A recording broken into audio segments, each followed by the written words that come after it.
Yeah, so it's all you get what I mean. Okay, so I was just pointing out the fact that we are all three of us are from Nova. What's going on, everybody? Welcome back to another episode of an interesting discussion. Sometimes happy Halloween for everybody who celebrates, acknowledges such a holiday. We are getting ready to celebrate this weekend as of recording. We're going to talk about that a little bit in this episode. We're going to talk about we have a series going on that I'm going to continue personally. Although I should say that this is just the four of us on this episode. Myself, Christian, we got Haran, Harsha, and Tarun. Tarun is going to talk about a little bit of a project he's been working on for his super duper prestigious grad school. I know that made it sound like I wasn't trying to be sincere, but it is. And then we have a little activity planned for the end, and so that's kind of what's going to go on for this episode. So yeah, let's just hit off Halloween. We teased a few episodes ago that we were looking for a thruple costume, and we came to a decision. So this isn't going to be a spoiler. We have an event at Amruta Harsha fiance's house this weekend, and OC, yeah, Orange County. Well, not anymore at the time this episode comes out, there, right? No, Halloween CC. still be OC. But yeah, so we had lots of great ideas only from us. Who wants to describe the sequence in which we thought about this? I think Mr. Brain Blast should do it. I'm trying to think. I don't even know where we started. Like, what was our first idea? I'm trying to remember the ones we said on here. Were SpongeBob? Oh, we said like Scooby Doo and shit. Mm-hmm. I guess, but I don't know You if said- it was like a joke. Did you or say Power You guys said Rangers? Three Little Power Pigs. Rangers. Yeah. Two Little Pigs. Blue Man Group was my bad idea. I remember that now. We also came up with some brainstorming. So basically, a couple of days after we recorded that episode, we decided, like, okay, because we're going to have to buy the stuff, like, we should come to a decision pretty quickly. So after one of our planning sessions, we kind of just sat there and was like, okay, we gotta do this. I don't remember what the other options were. There was one we were like looking at costumes for. The one I liked was there was like a rocket scientist one where like one guy dresses up in a rocket, like one of those big like inflatable things as a rocket, and then the other two people go as like scientists. I thought that was not uncreative. Wasn't exactly original, but close. What were the other ideas? You guys remember?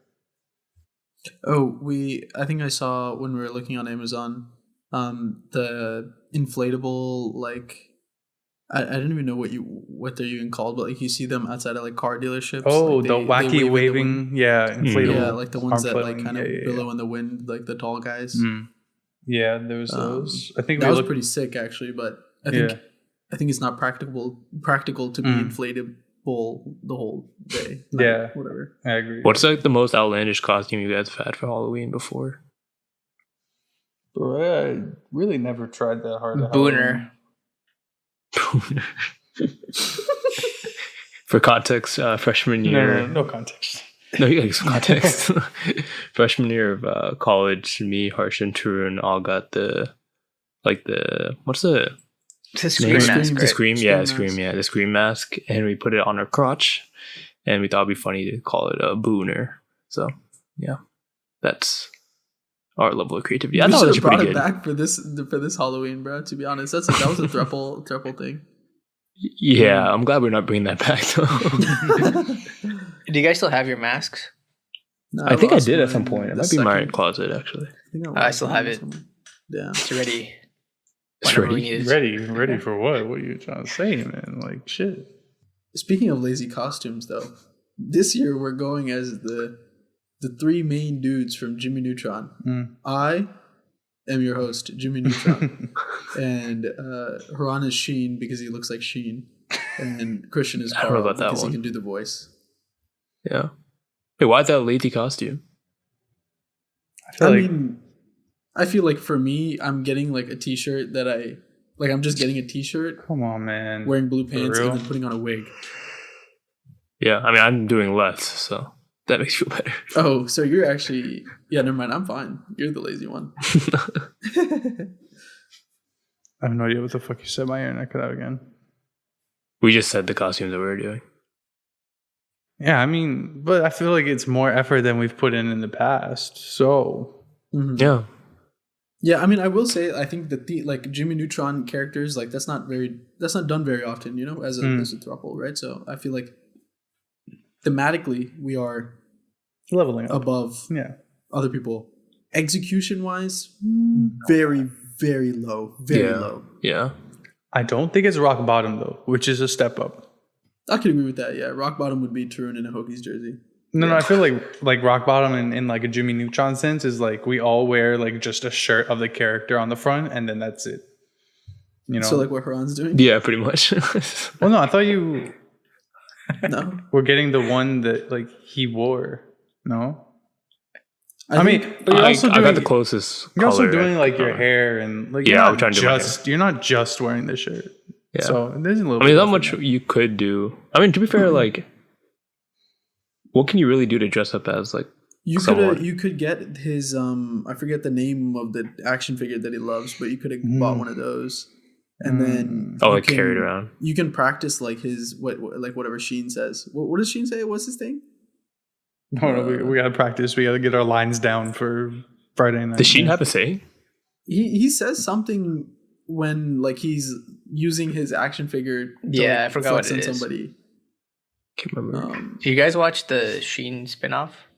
I did not play any Sheen. There's a Sheen spinoff. Oh yeah, I'd never heard of it either. Wait, was it playing? Put the playing Sheen? I think Right. that's what it was called. Yeah. Don't act so coy about. Do you know it or not? No. I mean, I remember watching the show. I just don't know what it was called. Oh, Yeah. Of course, I watched it, man. If anyone can get their hands on the Jimmy Neutron fruit snacks, please let me know. oh my god! I should. They're from like 2004, maybe. You don't want to. You still want to eat those fruit snacks, bro? I know there's somewhere out there. Wait, so Haran, are you gonna? I feel like if you shave your beard to be Sheen, then that's like an insane commitment. I'm not shaving my beard. I don't care enough. We could be Sheen, Jimmy, and Carl 10 years later. Like grown I'll up, fuck with you know? that. Yeah. Yeah, we're in the same clothes. Yeah. Will you trim your beard at least? I might. Yeah, it's getting kind of thick. Okay.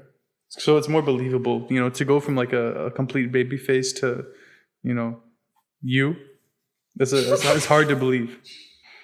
We know we're not gonna win any like costume prizes or anything, but you know, Are they doing costume prizes? anywhere now we ever. are. Yeah, the winner gets more alcohol. So, Oh, oops. oh no. Ultra Lord. Yes. I think it's on his shirt, right? Yeah, I think it is. I think other people will probably usurp us as, you know, greater costumes, but you can't just say, what the fuck is that? Because we did something this year, which I feel like has not been the case in recent years. However, that's Halloween. I don't know. Is there anything else you guys want to say about Halloween? You want to talk about the get together? You want to recap it in a little bit when we know what happens to us? Well, I'll say one thing that I don't know how it's going to work, but we can recap again in the next episode. But so basically, obviously, Jimmy Neutron, if you've ever seen it, Jimmy Neutron has like this like fucking ice cream cone haircut, basically, right? Where it's like like chocolate, like a big chocolate swirl, like droopy kind of whatever. So I need to do that for the costume, right? So then I couldn't find any like wigs that would be that applicable, you know, like that are that long. So I found like a spiky like brown hair wig that looked like it was, you know, pretty vertically apt. But it came in the mail the other day from Amazon, and it's just like short spiky hair, like brown hair. Like it's not nearly as long as they made it look in the picture. Yeah. which I actually don't know if they even sent me they might have sent me like the wrong one potentially, because when I looked at I remember looking at like the customer photos, and it looked way longer in theirs, unless they're just like cutting the hair off to like save cost or something. I don't fucking know. Inflation's high, right? Yeah. Either way, tomorrow when we go to OC Amrita's house, I need somebody's help to, like, I don't know, Shape gel it it. or like shape it upwards, and we'll see how that goes. But I feel like it'll look like complete dog shit. Yeah. But, I mean, I guess And it'll worst be comes to worst, funny you have to at use least. your own hair to do it. So Yeah. Yeah. Yeah. We'll make it work. You know, it'll be fine. It'll be fine. Yeah. I'll let you know how it goes, Mm. listeners of the Yeah. interesting discussion. If we get podcast. one DM in the upcoming week that this episode is released about our costume, we'll post a Instagram story picture about it. One DM. we should do Might it as well anyway. just- I'm just not going to take a picture, bro, because we're not going to have to post one. I think we should do it anyway. We could. That's why Remember when we the might. OG days we did our Halloween costume? Yeah, you know, contest? the I can't believe we did that. I can't Yeah, believe- we had lots of great submissions though.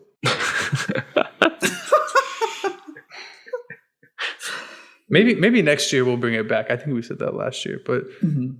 next year we'll put it on the planning calendar just to at the beginning of October. Keep it up. Yeah. Yeah. So looking forward to Halloween. There's not really any usable transition here as to Oh, I want to shout out a friend of the podcast, Ankit. He told us what his Halloween costume is going to be, and he sent us a picture. He's wearing a monkey onesie. Great costume. If we did a costume contest, he would have won. okay. On that submission only. Yes, yeah. That's all. Now you can do a transition. Yeah. Speaking of monkeys, Christian, I heard you had something to talk about. Well, Ooh. I don't think you guys are gonna appreciate this, but you'll understand why I'm saying that in a second. Anyway, I'll explain for the people who don't understand what's going on. We had a segment that we started like 6 fucking months ago, where each one of us was doing like Wasn't that long. It was like 5. It took a long time to get through 4 people, but anyway, it's like a TED Talk style thing, except we're not really going to be like giving like soliloquies and shit. We're just going to kind of just have an open discussion about a topic, right? The other 3 guys have already went, and so it is my turn. And can anybody guess what my topic might be? Take a wild guess. Kanye. No. The reason I said that, listeners, is because Kanye is popping off right now about some anti-Semitic. What did I say? Semitic. No, yeah, okay. He's not popping off about it. He's been popped off He on is sorry. because he is anti-Semitic. anti-Semitic. And Yeah, sorry. Let me clear that up. He doesn't like Jewish people, I guess. I don't know. Yeah, I don't know too much about it. that would be a good topic though. But no, it is not yet. Is it finance related because you started learning about finance at your No. company? No, I don't know enough yet to be able to talk about that. That would be a good That would be a good topic. You know, to like. We should write that down for like. What are our financial strategies to build a better life? That live planning going on right now during the episode. But yeah, no, it is not that. That is something I'll be more comfortable talking about. Give me like 2 months. I'll be. Okay, I'm gonna More note that down versed. 2 months from now exactly. Oh my god, bro, that's like Christmas week, dude. Don't Yeah, give that to New me. Year before the New Year. No, it's not finance related. Harsh, you want to guess? Is it about building furniture? No. Okay, you guys have missed. What's something you shit on me for all the time? Spain. Yay! Yay! Yay!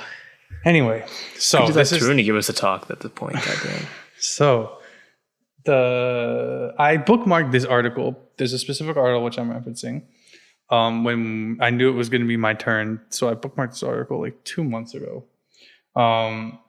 and I read it today because I was saving it, like to get my first impressions and everything out of the way. And the reason I was making all the weird faces that the listeners couldn't see about when you guys were trying to make this transition is because I'm here to talk about racism in Spain. Damn. Specifically towards Black people and Africans.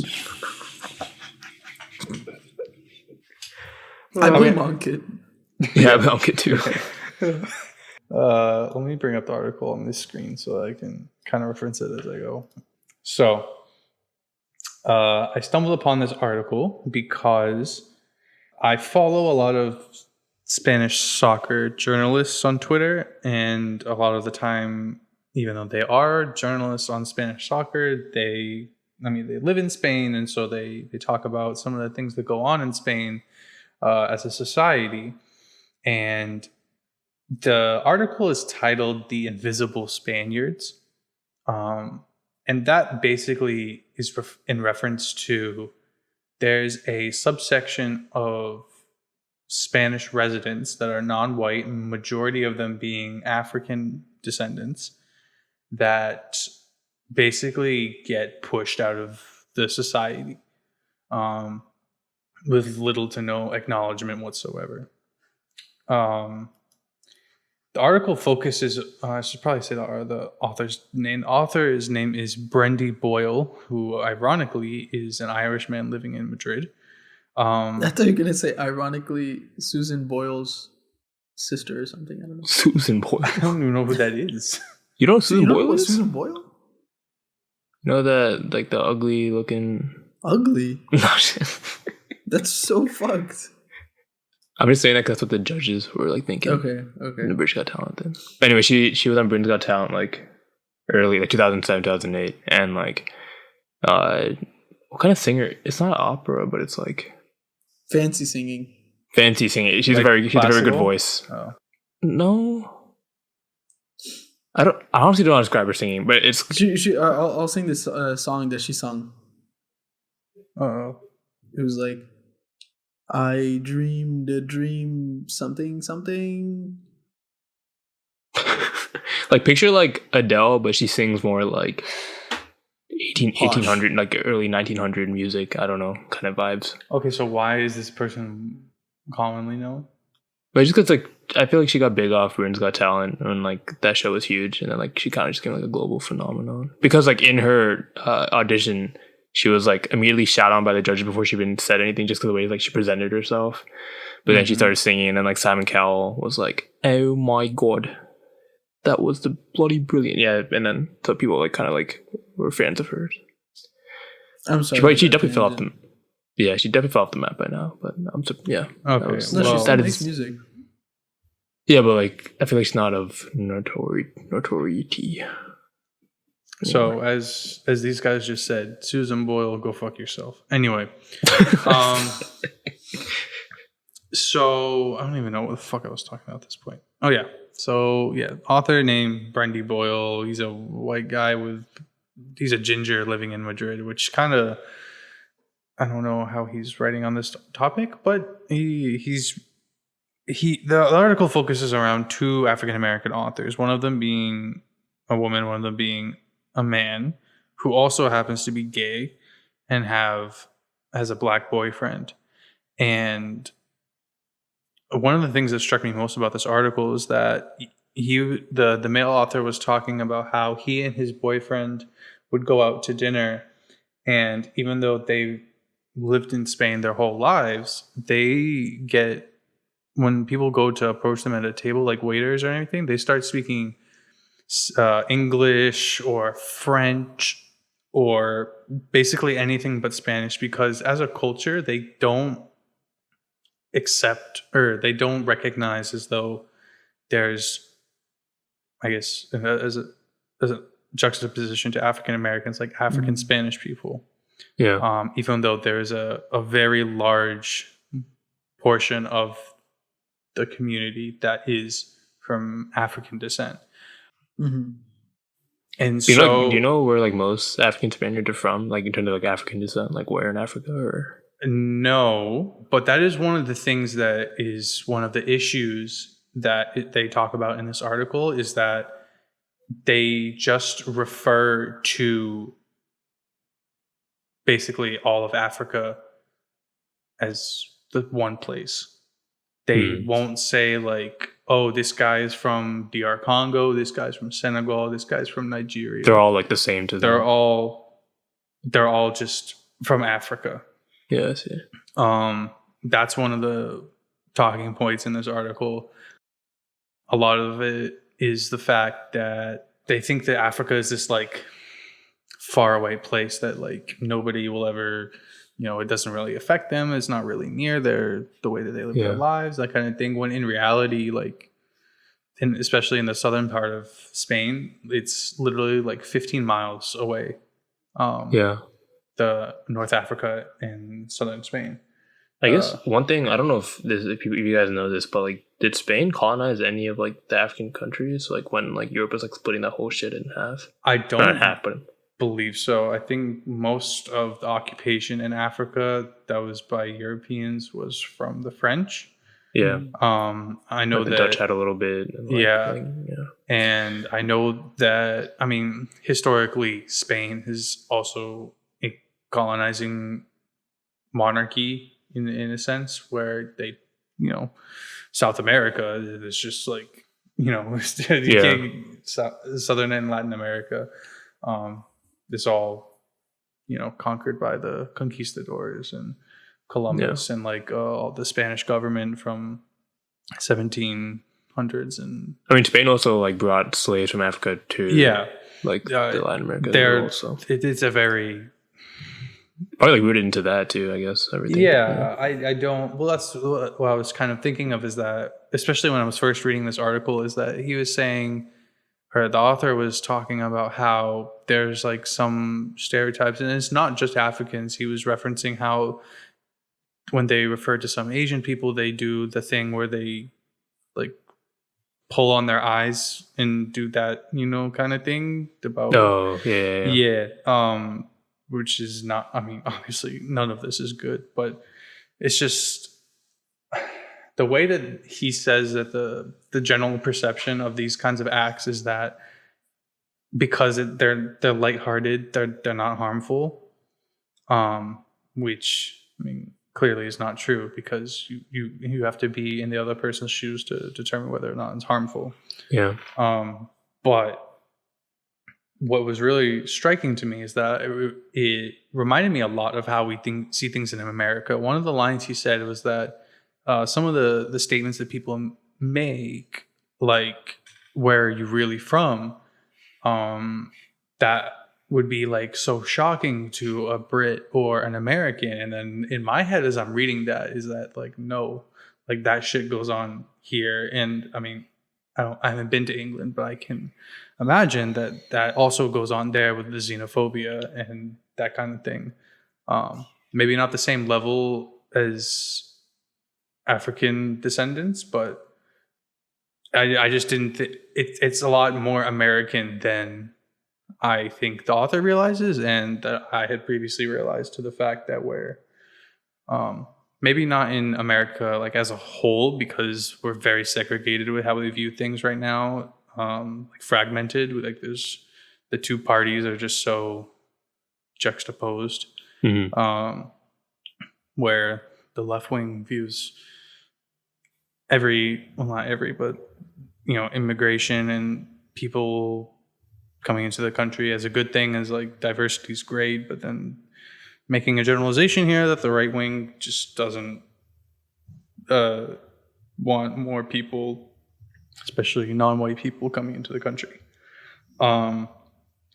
Another thing that was a shocking point in this article was the woman author was talking about how there was a time when she was carrying her child on her back,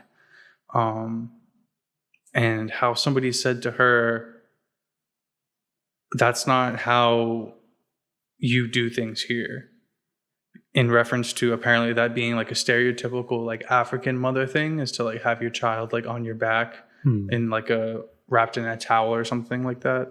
And there were lots of other comments like that made to both of the authors, authors. Their two books are talking about this subject, about being an African descendant in Spain. And not the worst part, but one of the most striking parts is the fact that to break this down I have to kind of explain like the moniker of the languages a little bit. So like Spain is the only country that's Spanish speaking that uses this verb tense called vosotros, which is everybody, when you learn Spanish in the US, like they tell you what it is, but they're like, you'll never use this because it doesn't matter. Yeah. Unless you go to Spain, because then it matters. Basically, it means like you all, right? In like a generality, like you guys or whatever. And in Spain, right, like the only place that uses it, there's like different like short form ways of saying that. I guess it's one way to describe it. So like instead of saying vosotras or vosotros, there's like other words that they use like that are more poignant to like you people. I guess that's the best way to describe it. Way. Yeah. I mean, also it's all like context clues, but it's kind of translates into that. To say that like, and that's what I'm kind of referencing about this, what this woman was talking about. So like, oh, like you people don't do that here or something like that, something along those lines. And then there's another word. They use the word ye, like ye, like Kanye, which kind of like reminded me of like Old English, where like hear ye kind of thing. Mm-hmm. It's how it's spelled like that, like yay, whatever. And basically that's another word that is in reference to you other people, kind of. And there was a tweet in this article basically saying that like we don't like you Muslims here. And they use that word ye. Like we have few Muslims, they're not welcome here. Mm-hmm. Which is a very bland way of stating it, and a lot of what this article, or blatant way of stating it, and what this article is saying is that that's like the really extreme cases, but this kind of thing is like ingrained into the culture, which I feel like is a conversation that we have had in this country, especially in the last like 4 years, very openly about how there's a systemic side to all these kinds of things. Mm-hmm. And that it's just, I thought like America's like this like just completely fucked up place that like all of this shit just happens like all the time, and then it's just chaos with like all of these social groups just having conflict all the time. Yeah. And now that I'm reading about these people in other countries, basically what I'm taking away is that yes, it definitely seems worse because I'm here and I hear about it all the time, but maybe it's not as, I mean, it's bad in general, like everywhere, but maybe it's not as worse as I thought. I don't know. It could just be that it's worse here. I feel like at the root of it all, there's just like an underlying lack of respect for Africa and like its countries in general. Yeah. And like I think most of it, it's just due to the history, right? With the way we pretty much took advantage of them for so long, and then now we're trying to like return to normalcy, if that. But then there's still a lot of people stuck in their mind in the way they view Africa and their people. And I don't know. In my hope, I feel like hopefully in like 50 years, like there's just infrastructure improved in Africa, and like in general, the way other governments see them improves. And I feel like with that and with new generations coming along, I think there'll be more respect to be shown. And hopefully I mean, this is all me wishful thinking, but I hope in 50 years, like there'll just be a more sense of like community amongst like each country, and like just not seeing one person for their culture, for their color, and at least seeing them for like who they are and what they can bring to the society you live in. Yeah. That's one of the other things that they talk about in this article, is the fact that things like nobody takes it seriously because they be like, oh, that's just the way it is. You know, which I feel like is also a it's just phrase. accepted. It's like an It's also a accepted point of phrase view. that people use here is that, oh, that's just the way things are. And like in reference, what that's referring to, like specifically, is that there's this like candy brand with like a very like characterized like African looking mascot, if you even want to call it that, like on the front. I can show you guys a picture in a second. It's just like using all of the stereotypical like African features on like it's a chocolate candy, so you can imagine where that even goes. So I'll send you guys the picture right now. It's definitely not it's just that's what I'm talking about when it comes to it. It's just the way it was, that like it's just blatantly racist, like the picture, but because the chocolate has been around for 50, 60 years, they just accept it as, oh, that's just like the way it is, so like, Yeah, why would we change it? that's like the most dangerous thing. Like I feel like, especially like the new generation coming in, like when these values just keep getting passed down from generation to generation, like there's no way we can like really make a change. Because I feel like growing up, like you're told a certain thing by your parents or by people that like your adults that you surround yourself with, and that kind of forms your opinions and who you are. And like when you get older, like I feel like I got to an age at some point where like I kind of started challenging what my parents said to me or like what people were telling me, and like kind of form my own views.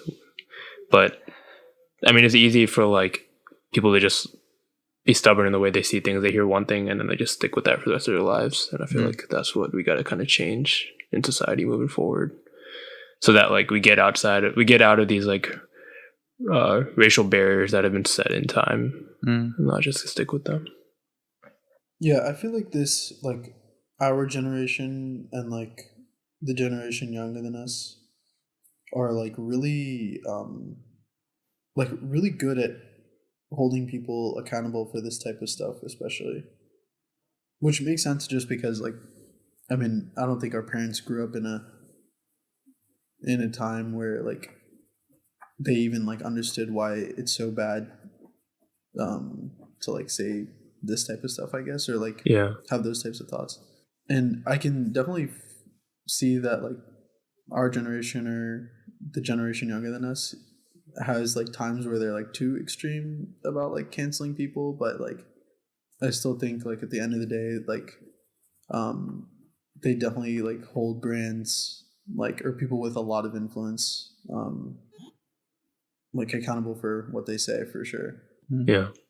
Yeah, I feel like we have more access to information and able to get access to other people's points of views more easily than generations in the past. So hopefully, as Haran said, like things get better. But yeah, we do a good job of canceling people, like Tarun said, Kanye. Right now. Well, I guess like the bigger point of things here is like, I mean, the four of us have like grown up where like education is readily available. Like we've exposed ourselves to like other intellectual minds that share similar core values and stuff, but like we still haven't really talked to like people from like the South or like other parts of the U.S. where like I feel like it's a lot like close knit a group that they keep themselves with, and they kind of like don't really see other side point of view. So like, in terms of changing their opinions and the way they see things, I feel like that's a different conversation. But yeah, I can agree with that.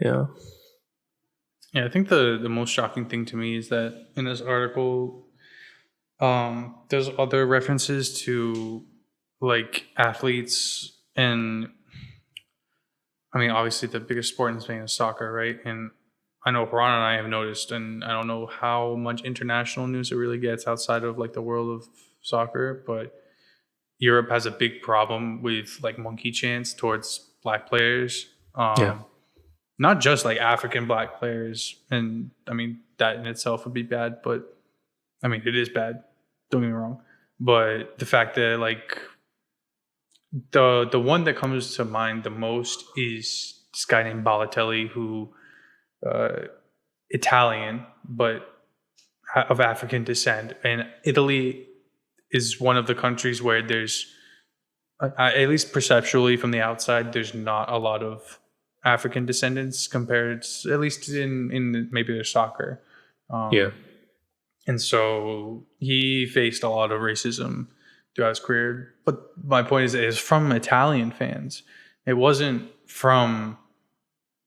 I mean, it's bad either way, but to have it be your own people Yeah. is even worse. Yeah, even like so- when England, I talked about that on the podcast like a year ago now. Yeah. When England lost the Euro finals, they lost on penalties, and 3 young British African players missed their penalties. And like the sad thing for me is right when it ended, like the first thing I thought about was like the amount of abuse they're gonna receive, and like receiving abuse is not fine at all, but like they're gonna get like racial abuse, which is even worse. And like to be at that like such a young age and having to deal with all that, even like when like you're already being called up to play for your country, that's already like a big accomplishment at such a young age. Like you shouldn't have to worry about missing one penalty and like having to endure all this shit from like stupid ass fans that don't know better.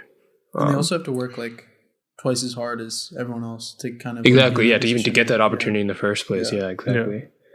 It's just, it was sad for me to like for that to be the first thought that crossed my mind, like that I knew that was gonna happen. Like that should not be a thing. But yeah, so I don't know. I guess like it's not funny, but it's weird how I feel like Europeans always like shit on America for like.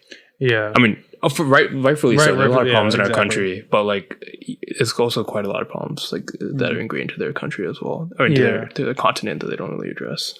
Yeah, I think that's what opened my eyes a lot about, like, not to get too into like politics and shit, but like Boris Johnson, when he was like the UK Prime Minister, I just realized how Trump-like he was, and then like. I couldn't take. I mean, not that their criticisms, like you said, weren't valid, but like when British people were shitting on America for having such a terrible like political structure, but then there's people like that are also. I mean, like obviously Trump was terrible. There's no debate, but he's literally the UK Trump. Yeah.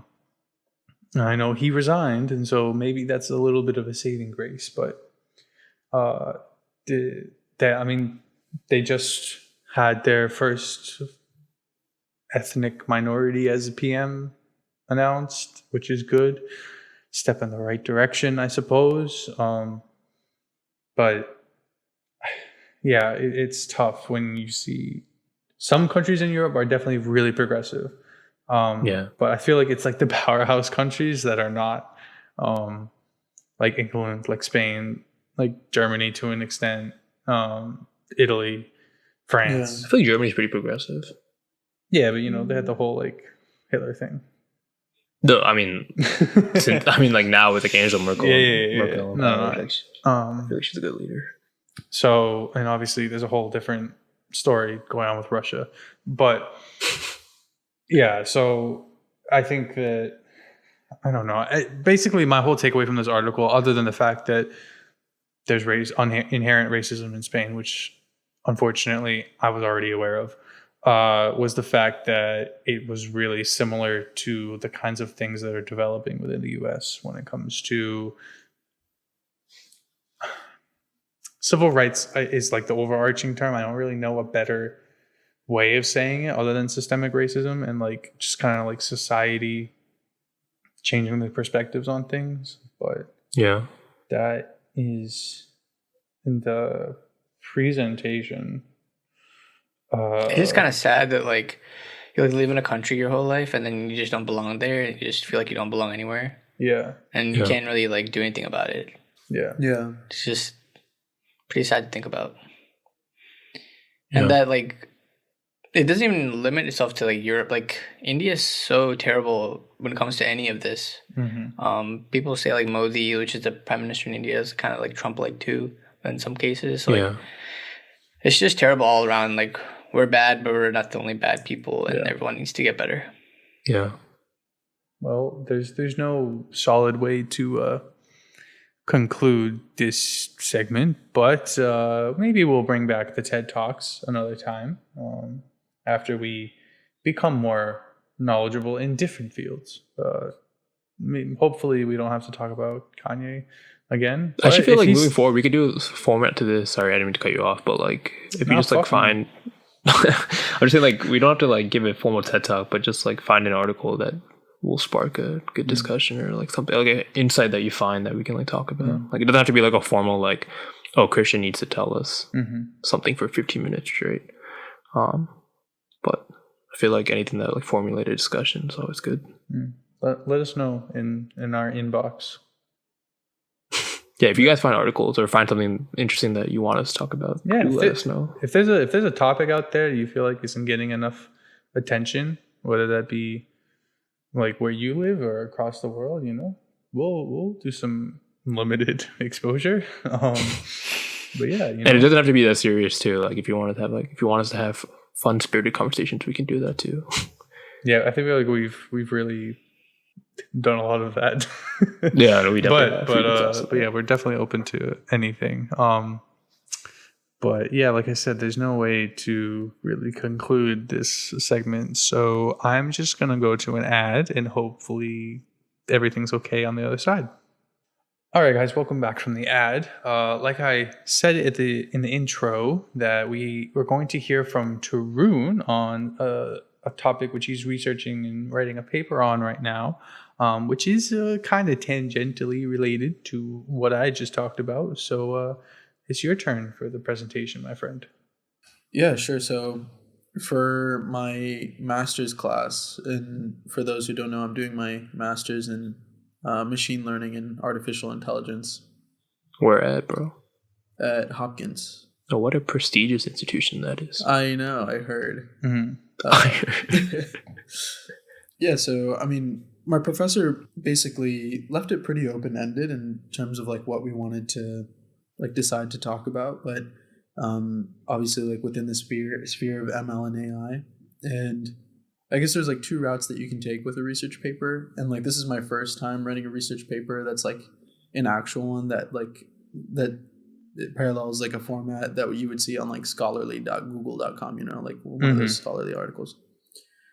So I was trying to think of something that, because I felt like there was a lot of things that I could not talk about for a while, for like 5 to 8 pages worth. But after looking for a while, and I think I've even like talked about this on the podcast before, but I had always thought about how just generally like companies like Facebook, TikTok, YouTube, Instagram, the way that they recommend content to people, I feel like is generally a method for like polarizing people's opinions and beliefs.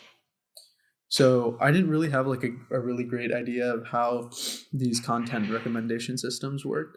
So I decided to do my paper on that and try to understand the different types of biases that could emerge from these systems and like how that could affect people's like thoughts, basically. So I guess I can give like a brief overview of like a couple different types of content recommendation systems, and then I can talk about how like YouTube and Netflix work, I guess, like how they implement their systems at scale, and then we can talk a bit about like the different biases that come about. So like for content recommendation systems, or like recommendation systems in general, there's like two different types. The first is like it kind of plays off the idea where like you're gonna watch something that like a friend recommends to you, like a friend with similar interests recommends to you, right? So basically you can imagine like, let's just say Netflix, and in terms of movies, because that's like an easy example to understand.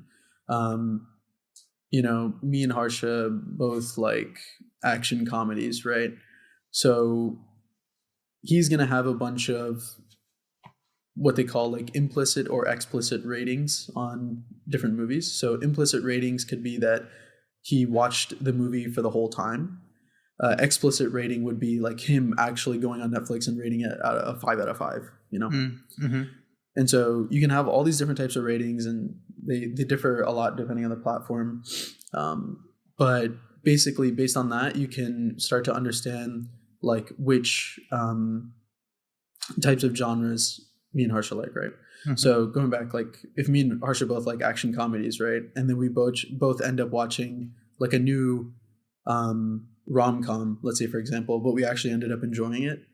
The next person that comes into the system and they also enjoy action comedies, Netflix is going to go ahead and recommend that rom-com to them because me and Harsh are a similar user to that person. So they're going to say like, oh, you know what? Even though these people liked action comedies, this new person might enjoy the rom-com too anyway, even though it's outside of their sphere. I see. So that's one of them. And that recommendation system relies a lot more on like these user relationships, right? The second type of recommendation system relies more on like the attributes of the product. So going back to like the movie example, for example, on Netflix, you're going to see a lot of movies have like data, like not just genre, but like the cast, the characters, like information about the plot, like because they have all the descriptions, etc. So the second type of recommendation system basically says or like looks through all of the movies that you've watched or like interacted with and tries to form some patterns based on like those attributes. So if you watch a lot of Nicolas Cage movies, then it's going to recommend you more Nicolas Cage movies. And it's not necessarily like based on Nicolas Cage stands out there, bro. There's a bunch, bro. National Treasure and all that shit. I mean, that's I don't know if there's any other movie of Nicolas Cage's that I like. That's what I was saying, yeah. Yeah, I don't know. But National Treasure enough for me. Anyway, so yeah, the next person that comes along that has maybe watched like a couple movies that have like similar attributes to Nicolas Cage movies will maybe get recommended a Nicolas Cage movie. So those are the two different types. And then, so basically companies usually build these systems like as a hybrid of the two. But they optimize for different kind of metrics. So like instead of building something that gives you like the best recommendations, like period, they're trying to build you a system that gives you recommendations that will keep you there for longer, like keep your attention for longer. So for example, YouTube, they optimize their algorithm by striking a balance between like making you want to click on a video and the watch time of the video. So like they want to recommend videos that you that are, I guess, like kind of clickbaity, but also like your attention is kept for a long period of time within the video, like 70-80% of the video you're watching. And then Netflix, they're different in that like they want to basically, I think the stat was that like Netflix has 60 to 90 seconds to give you a movie that you want to watch. Otherwise, you're going to leave the website. So when they do all the rows, like on Netflix, that's like by design because they want to show you as many different types of genres, all like as like fast as possible, right? So like the first one's always like trending, like top 10 in the US or whatever. Then the next one is like what you like it'll say like continue watching, and then like movies that are similar to that, and the next one will be like genres that you like. And they're hoping that by like covering that breadth of videos, you'll find something. You'll find something really quick that you'll like be interested in watching. Let's see. That's actually pretty accurate. I feel like if I don't find something within a minute, I'm off Netflix, close to like YouTube or something. Yeah, and you can tell too, because like another one of the stats that I saw, and this is like a couple years old, but it said that YouTube users, like 70% of the videos that they watch are recommended to them. Whereas, I mean, I don't know the stat for Netflix, but I feel like you can kind of tell that their recommendation system is built on the second type, which is like more about the products, right? Because they're all the genres and stuff. But yeah, so I mean, basically, the thing about Netflix is the other thing about Netflix, I'm pretty sure, like based on your watching history and what you like, the thumbnail for each preview is different, like based on the person, right? It's like catered to exactly them. Right. Yeah, that's absolutely true. And those are like the little things that they do to kind of grab your attention more, right? Hmm. But yeah, so like now we have a good understanding of like how the system works and like examples of both, right? So like where my initial kind of like reasoning for looking into this stuff was like, you know, the polarization that I was talking about, right? So, and this is something that I'm still kind of looking into, but one of the main biases that shows up, or when I say biases, it's kind of like I guess it's more of like an ethical consideration to keep in mind when you're thinking about this stuff and stuff. So, basically, one of these biases is that you're only going to be shown content for the most part in spheres of thought that you align with. Like, other than like, I feel like most of the time I will probably only watch people that are like have the same thoughts as me, like content creators, right? And where that might change is like if it's like someone saying something crazy like Kanye and it's like super clickbaity, right? But otherwise, like I'm essentially just diving deeper and deeper into my own thoughts, Right.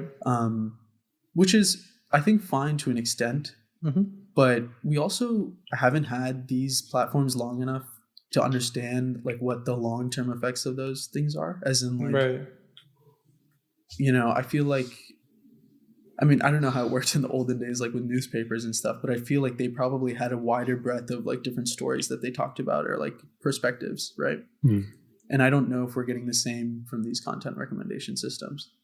And then also another thing that I saw that was like pretty interesting is like we can only click on what's shown to us, you know, like in terms of recommendations. Obviously we can search for things, right?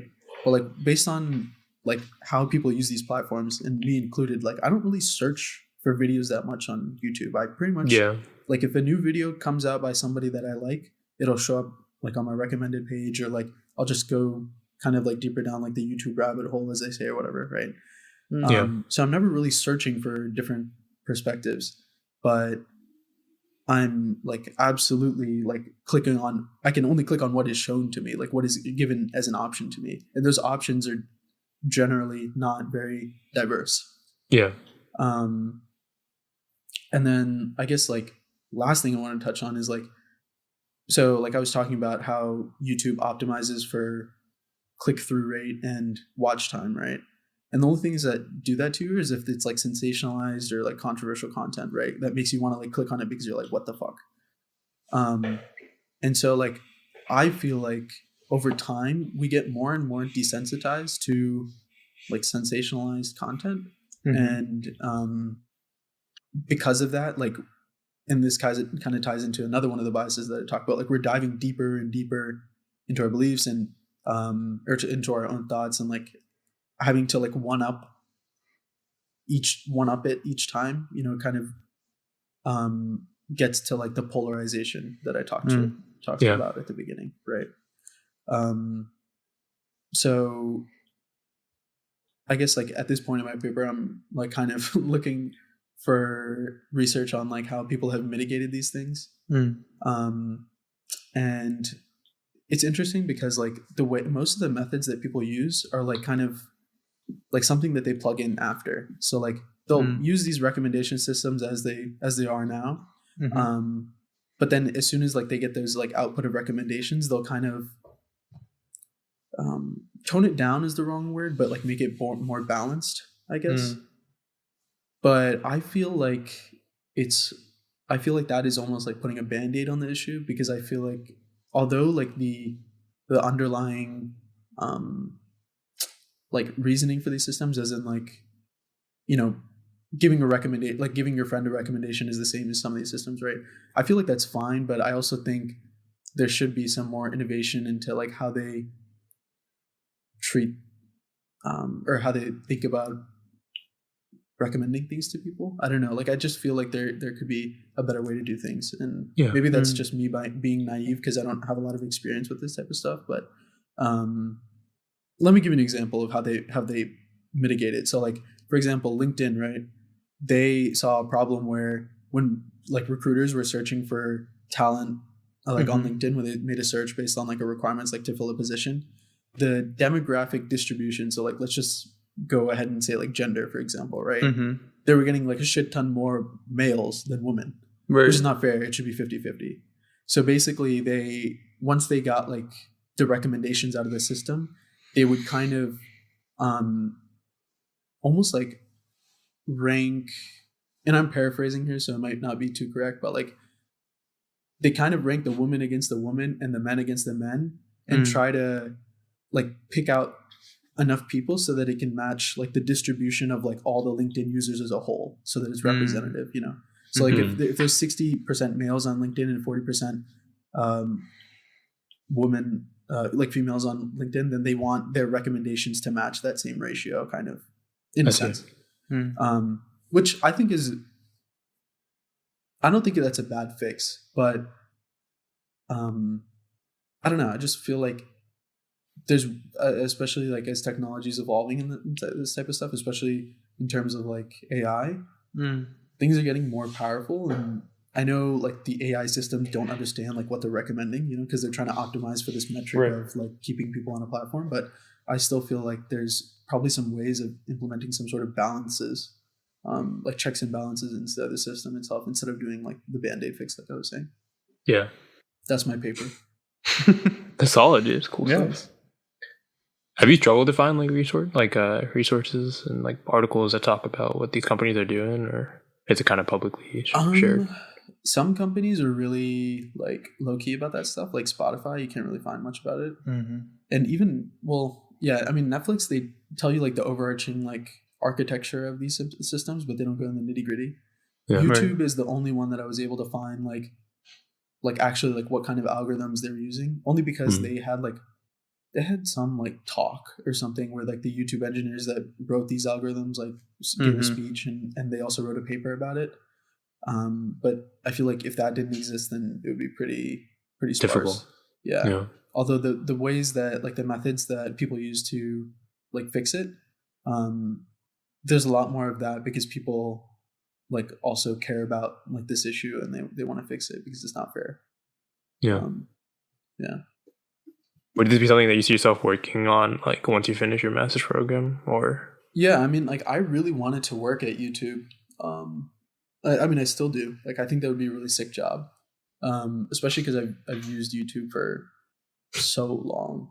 Yeah, and I feel like I understand it, like how it works, you know.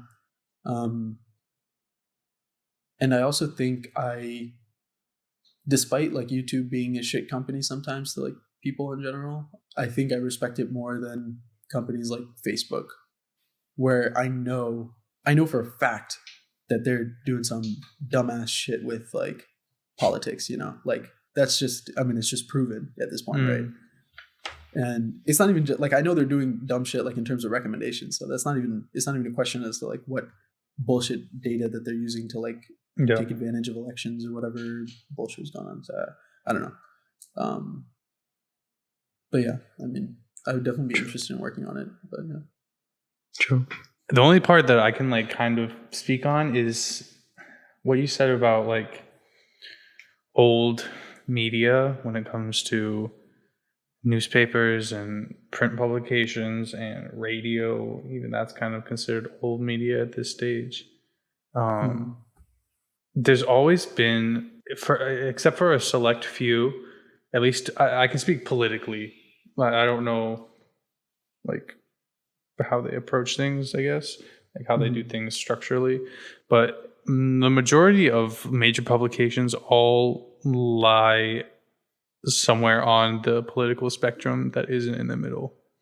And like you said, it becomes dangerous the further and further you stray from the partisan part in the middle. So like, what's the stupid fucking thing that dipshit whose name I don't even want to say was on? It was on something else before. Anyway, I can't remember the name of it, but the thing that guy whose name I won't say is on, there's this one in the UK called Breitbart, which is similar. There's also like, those are just like right-wing ones. There's also left-wing ones in the US and other areas that are, you know, they are, in my perspective, not as harmful, but I could see how the narrowing opinions and such can be. So yeah, I understand what you're saying about the recommendation systems, and that's true. I think part of it falls on the consumer as well, as to not seeking out that information that isn't within your own echo chamber, reinforcing your own views, which is just there's some psychological like phenomena or whatever the fuck it's called, like reinforcement bias. That doesn't sound right, but No, I've heard that. Yeah. Along those lines. But yeah, so people just want to hear views that are along theirs. Like, make sure that nobody wants to feel like the odd one out.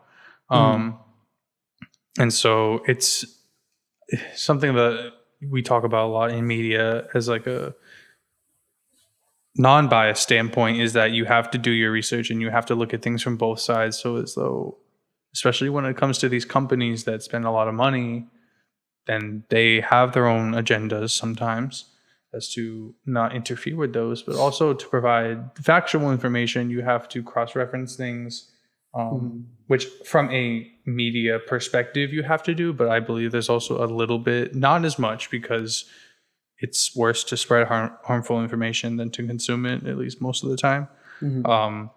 That you have a job as a consumer to, like, not necessarily you have to cross-reference every fact you see or whatever, but to get differing opinions just in general, like having a conversation with somebody about why you have a differing view and not having an argument, I think is one of the most like important things you can develop, like that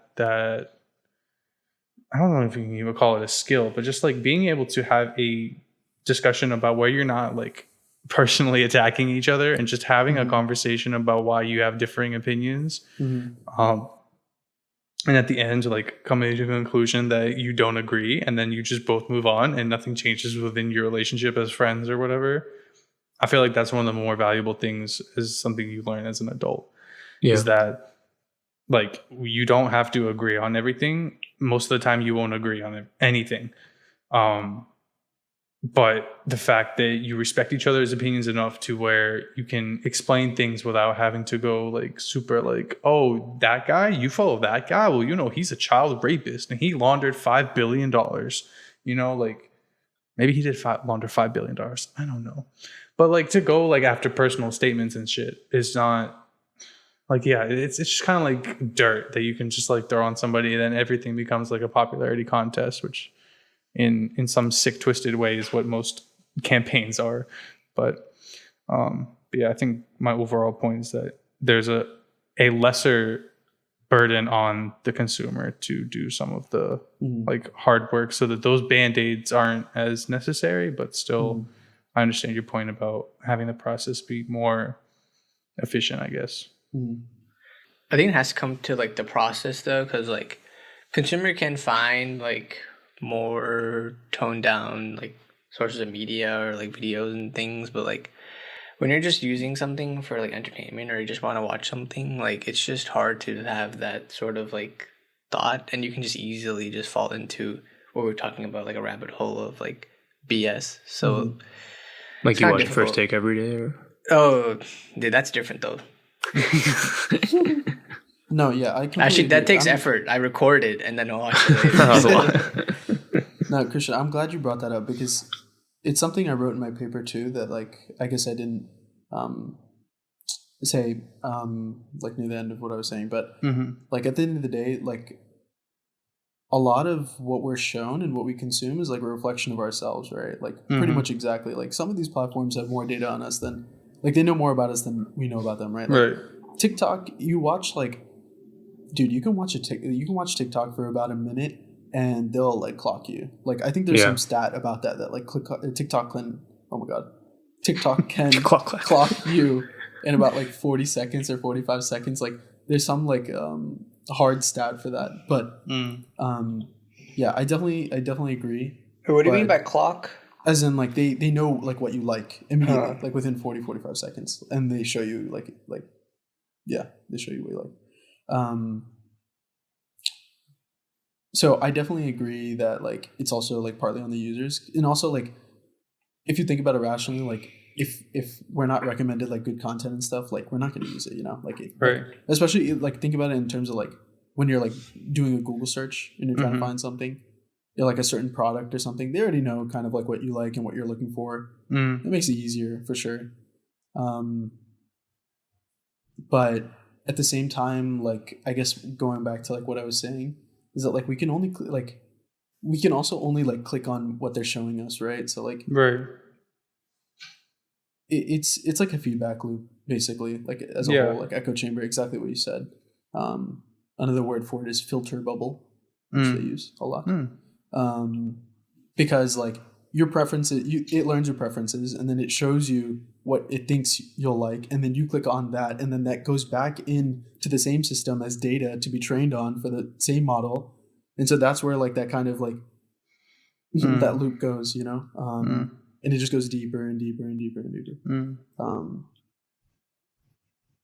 But yeah, I think that's definitely a good, like, caveat, is that, like, they're not going to do anything that changes the systems if we continue to use it the way we are, right? So Yeah. Exactly. especially because they know human behavior, like, they know it so well. They literally prey on our brains, bro. Like, honestly. And we like it. We like it too. So Oh yeah. so it's definitely, like, a tough it's a tough problem for sure. But Yeah. I don't think it's, like, unsolvable or anything. Right. I think that's the important part, is it's not just like I don't even know what to call it. It's not like a void of, like, we don't know where the fuck to go. Yeah. Like, we don't know what the fuck's going to happen. We don't know how to fix it. We don't know where we're going. There's at least, like, there's a lot of unknown in it because there's not really a comparable technology, I don't think, that's happened before, but it also, we have enough data, at least that's how we're being presented, is that we have enough data to where we could try and alter it to where it's not as harmful as us, like, all the time. Wow. Have we made any jokes this episode, dude? It's been a very civil discussion. I enjoyed it. Well, we made one joke. I do remember that, but Can't be allowing that. Drew, is there anything else you want to say on this topic, or any questions? Does anybody have any questions for him? Do you have any questions for us? Or? No. Okay. Great. Well, our final segment of this episode is an original idea, believe it or not. Well, okay, the idea of planning a day is not original, but we're doing our own. The first one to ever plan a day. Yeah. So, spoiler alert, that's the segment, is we're going to, and this is not just like, oh, hypothetical day, we're going to go take a fucking 24-hour round trip flight. Oh, yay. Oh shit! Time to change my idea. So the specs of the segment are basically, we each decided that we're gonna get the same amount of time within a day, and the idea is for us to actually do this day. Okay, this is supposed to be a feasible plan that, due to people's schedules, may get broken up into 2 days, but we're going to try at some point and do this day. Broke it up. So for sake of argument, this is going to be like a Saturday or potentially a Sunday. And so the time slot is from 10 a.m. to 2 a.m. because that way we each get 4 hours. And so I broke it up into 4-hour chunks, and then I did a randomizer. And so the order is Harsha gets the first 4 hours, and then Tarun, and then myself, and then Haran. I did not want Harsha to get the first 4 hours because I know he wants to sleep. We'll see. Maybe we'll be surprised. Yeah, maybe we will. Other than that, we didn't really set any parameters other than, like, don't be unnecessarily expensive. Yeah, so let's jump in. Harsha, what are we doing at 10 a.m.? So yeah, 4 hours you can do a lot of things. I went through a lot of different options. So first thing we're gonna do is sleep in. You could definitely sleep in. We all work. It's a long week. It takes 4 hours to go to tech from Nova. Could do that. Go to Tots, something. Tots at 12 That's an afternoon. Or go to Center Street. We'll go to Box. We'll go to a weekend where there's a tech game in Blacksburg. Could you imagine his idea was go to Tots for lunch? But I don't want to go to. I realized that I don't want to go to tech, so that kind of solved itself. Wait, why don't you want to go back to tech, man? I'm good. I'll do it. Be like, and then we'll get there and be like, why? I could have slept in. So we're not doing any of that. Okay. What we're doing, so this accounts for travel time, just so we don't have to start super early. But at least for me, it takes a while for me to get to DC, which is where we'll be going for our first 4 hours of the day. We're gonna do a bottomless brunch at 11 because it takes some time to go to DC, and we'll go for 2 hours. I looked at some places actually. If we want to dive really deep into the planning. Whoa. Haran's best friend Vinny actually recommended a place apparently, so we could go there. What place is that? I don't know. What was it? I think it was Shaw's Tavern. Okay, Shaw's Tavern. Yeah, we could go there. But I just Googled, I was busy today, but I Googled, can you give some context of what Shaw's Tavern does? Sorry, go for it. Yeah, just if you guys are curious and live in the Northern Virginia area, the reason why I give a shout out to Shaw's Tavern is because at this place, when you order bottomless mimosas, they straight up just give you the champagne bottle and some orange juice on the side. So, it is quite literally you could just drink this straight from the bottle. You can just have champagne only. And, as soon as they see a bottle empty, they will come back with another one. And, the service is really good, and you just get straight champagne if you wanted to. So if you're trying to get most most bang for your buck, I would definitely recommend Shaw's Tavern in DC. Yeah, so we could go there, because Haran and his friend like it a lot. But I just Googled best bottomless brunch places in DC and clicked on the first article and clicked on the first entry. So we could also go there, which is Umbar. Have you guys heard of it? Yeah, I think I've been there. You've been there? Yeah, okay, not for bottomless brunch, but okay. For their brunch, it's kind of crazy. It's $35, and then if you're drinking, it's another $9, so $45 ish for and then everyone has to drink obviously, and it's 2 hours. But you get unlimited drinks obviously and unlimited food for that price. Oh, I like that. So it's unlimited brunch totally. Then if we go, we should go earlier, right? So we drink more. Wait, what? It's 2 hours anyway, though. It's 2 hours anyway. Okay, I got you. Yeah, so they have multiple locations. Should they pay have for multiple 2 locations. 2 hour $90? No, that's crazy. And they close at 3. Yeah. So there's multiple locations. There's ones in Arlington, a couple in DC. So I picked the DC one because us four haven't had a day in DC since Christian moved. So we can go to DC. And the three of us had a day in DC. Maybe. We've been to DC. Whatever. Yeah. So. Wait, what? Us three have been to DC, but not with Christian. Together? Yeah, when we go out and go dinner, we've been to DC. I mean, a day in DC or during. Yeah. So okay, whatever. We haven't. Well, Tarun and I have, I guess. Tarun and I have. Okay. I mean, me and you have too. Yeah. So it's all. You get what I mean. Okay.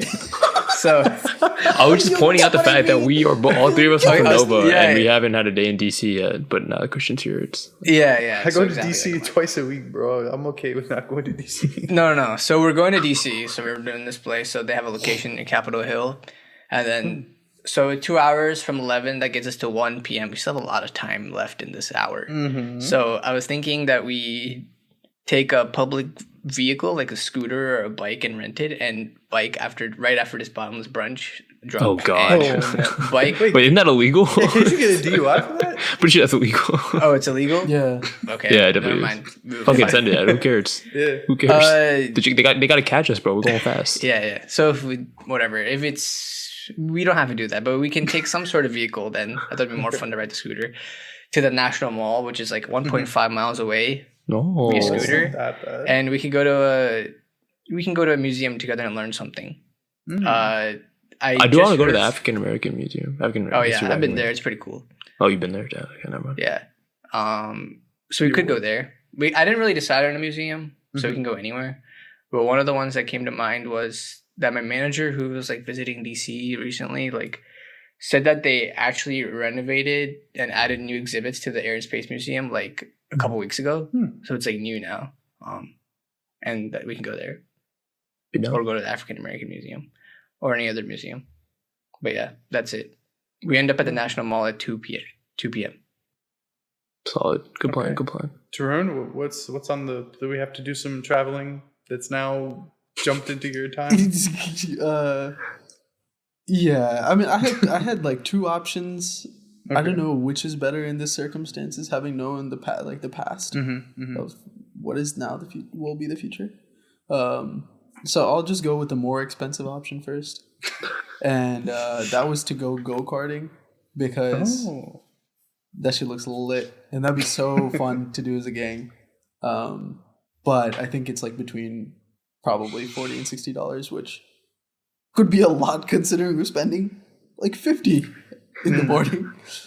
So then the second idea I had was like a variation of Mario Kart. So for those of you who don't know, Mario Kart is like when you do like Mario Kart, but you have to finish a beer before you can end the race. But you can't drive and drink and drive at the same time, because like, that's bad.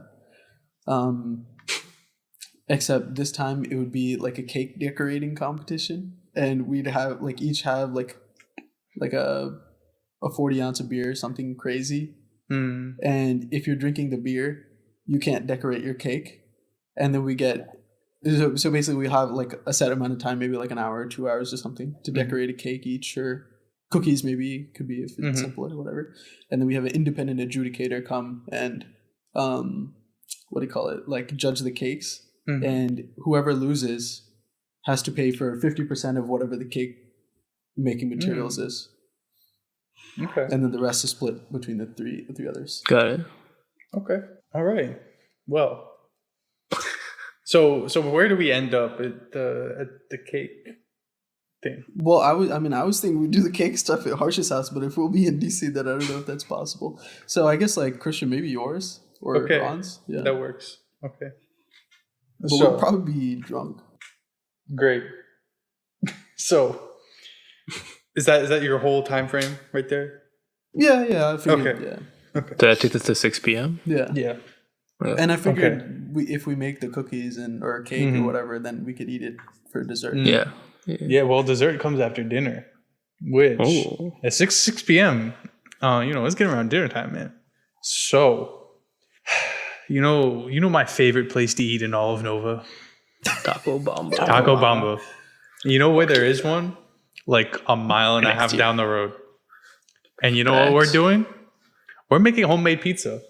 So, so I will get either a pizza stone or a really hot baking pan or whatever.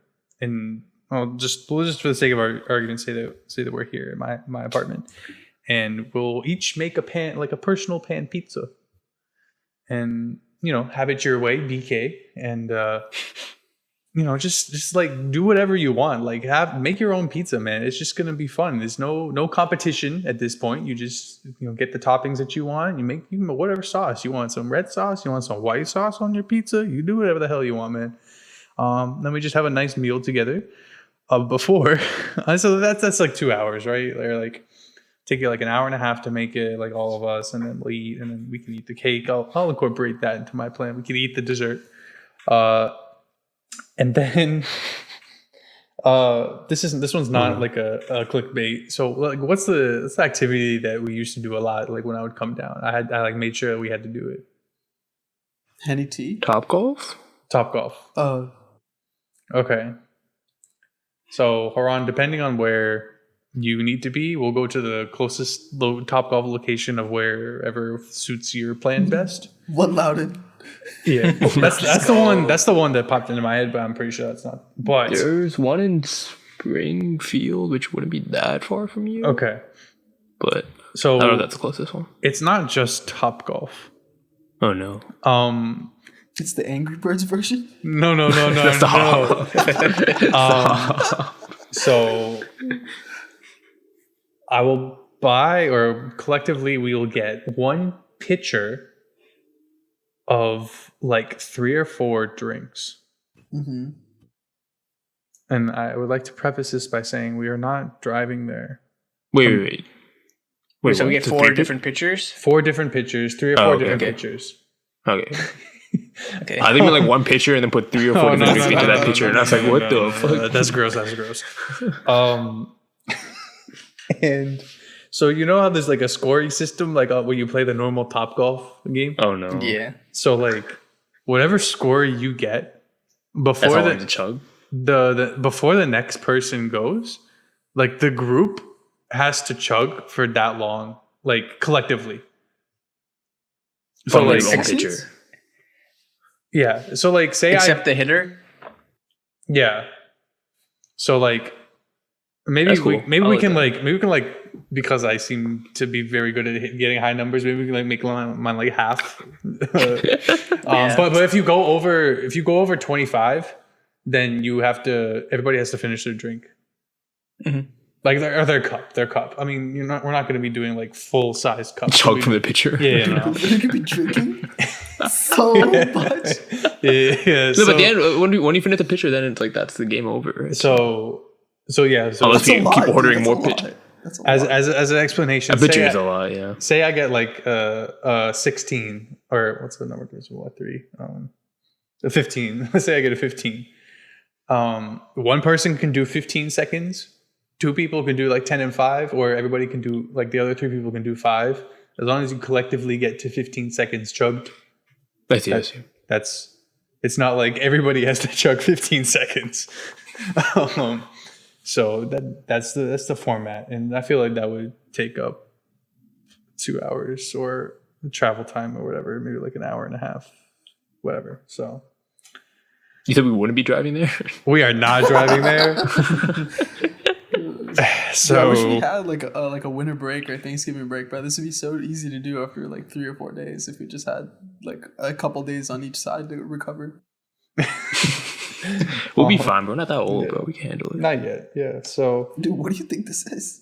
Dude, if we do this all in one day, so I don't even know how Ron's planned it, but if we do all of this in one day, like, I think it's like the most alcohol I've consumed in a day. Well, you can't wait to hear what I'm gonna say.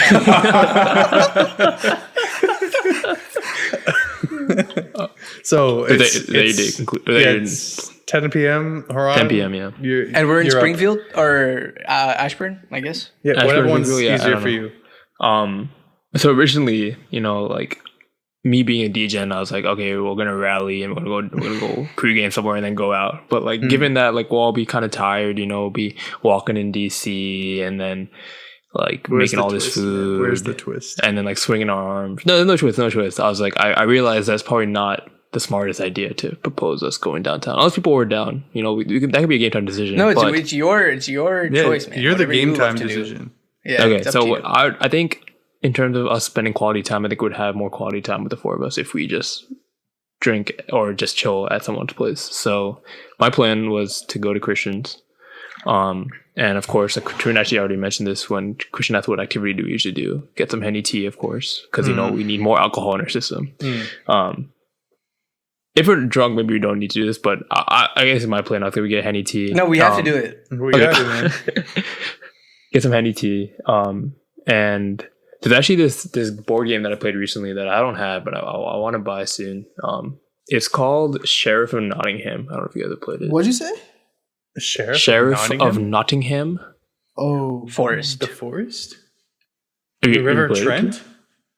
no. I didn't hear Nottingham. I heard I don't know, Nottingham. Yeah. rubbish. Pretty much, I don't know how to describe it. It's essentially like it's like a game of just trying to like lie and like pull one over on each other. And essentially you're trying to like get goods into each of us own like a marketplace, and we're trying to like get goods into our marketplace, but you can also smuggle in contraband that's not allowed. but you get more points for. This is a board game? It's not a board game. It's more just like a card. It's like a He card said, game. "Go to Mexico." It sounds It's like a video card game.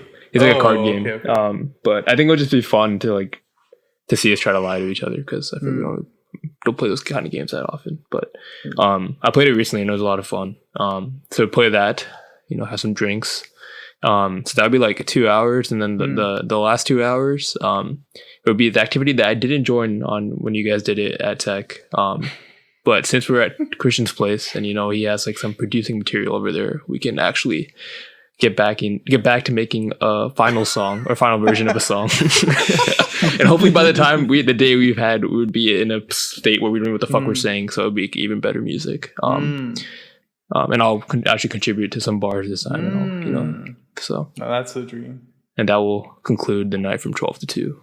And then hopefully we all pass out and don't wake up for another 5 days. Yeah.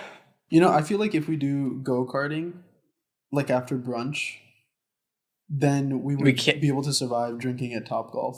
We can't go kart after we drink though. No, you can. That's allowed. That's No, allowed. it'll be Oh, enough time. okay. It'll be enough time. Because that one, you're like you constrained. No, because that one Check. you're constrained to the tracks. You're not like in public view. Oh, like, yeah, that's anything right. goes on the tracks. I'll get my legal representative to double check these facts, but damn, this is way more feasible than I thought the day would be. I thought we would all be like going balls to the wall, but we're like all like pushing the edge right there. Yeah. Well, maybe it'll probably be.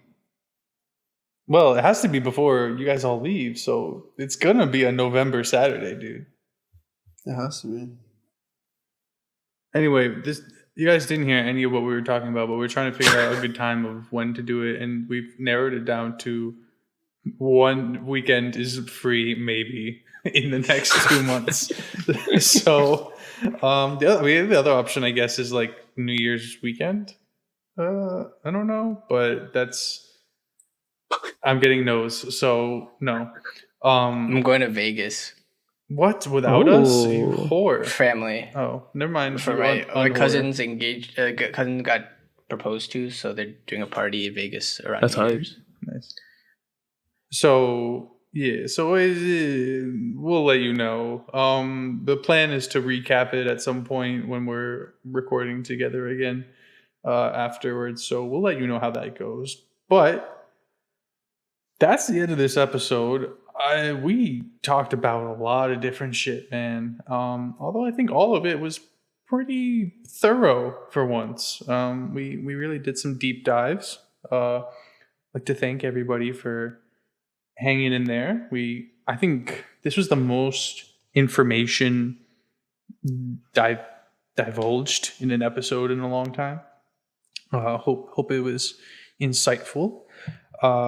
We hope you guys enjoyed. If you did, you can catch us on Spotify, Apple Podcasts, YouTube, Discord, Tesla, What? Apple CarPlay.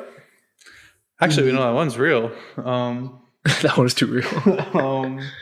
Whatever. You can catch us on Instagram. We have lots of great, interesting posts on our Instagram at An Interesting Discussion. We may, like I said, we may post the Halloween costume, if we get an inquiry. We hope you guys enjoyed. Next week, we're going to have a super fun guest who we have not caught up with in a very long time, just like a lot of our recent guests. But we hope you guys enjoyed that episode, this episode, and all the episodes to come. We'll see you next week. Bye, guys. Bye, everyone. Bye.